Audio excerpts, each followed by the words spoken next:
This is Kelso Sturgeon. Welcome again to another day at my College of Advanced Sports Handicapping. This is Monday, September the 12th. I'll be right back here on Wednesday with a full report getting ready for next week.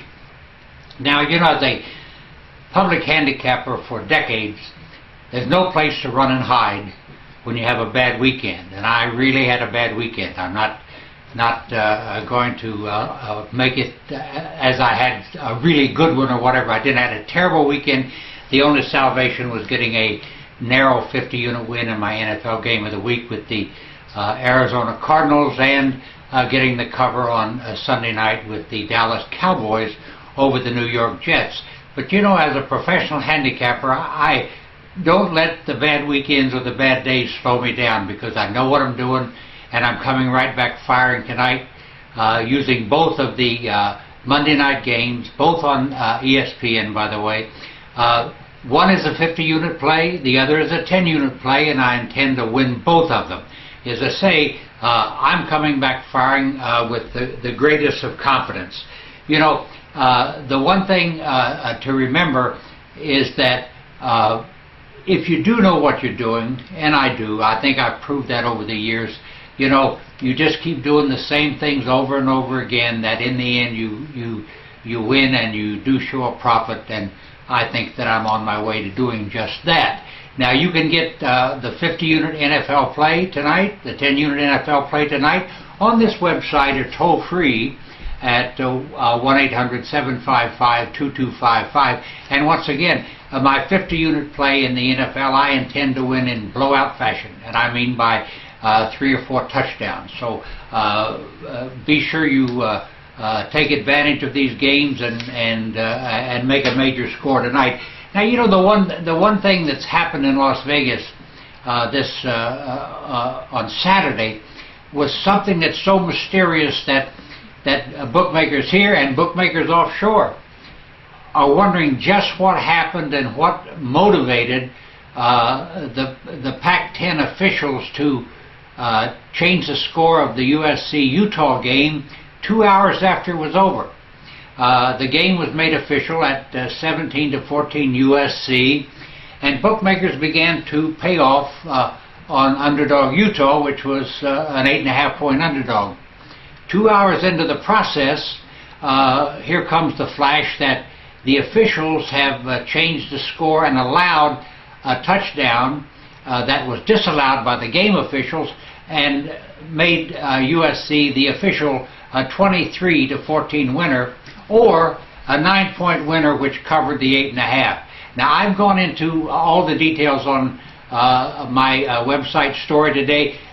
Take a peek at what the Las Vegas books are doing and how they handled this really bizarre situation. And by the way, there's a lot of people in this town who believe that the FBI and the NCAA should step right in and find out what motivated the Pac-10 officials 2 hours after the game was over to change the score and make it 9, which covered the number.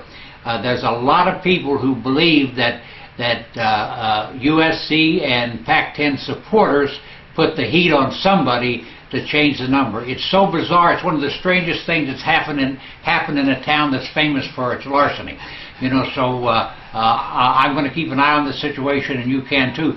But the one thing that comes out of all of this, you know, when one asks how does a bookmaker handle this kind of a situation, it goes right to his house rules.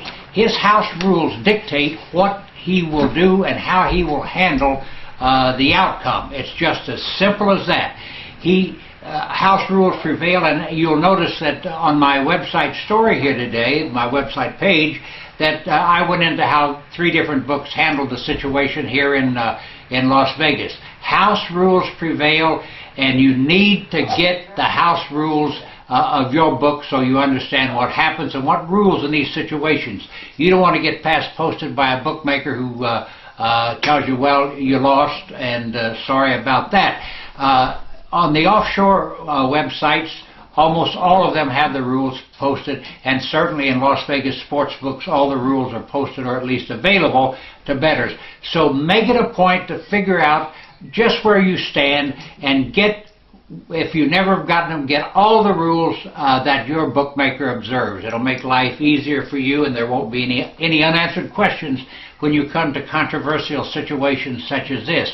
Now, tomorrow on my website, I am going to review both the college and the NFL games of Saturday and Sunday, and make some comments that I think will give you some winners here later in the week. There were a lot of strange things that happened. There are a lot of very misleading final scores in both the colleges and the NFL, and you need to know about them in order to get ready for this coming weekend. I will have all that information on this website tomorrow. And last but not least, I do hope that those of you who watched here on Friday took my advice for my 50-unit blowout game and got all the cash as Temple crushed Akron 41-3.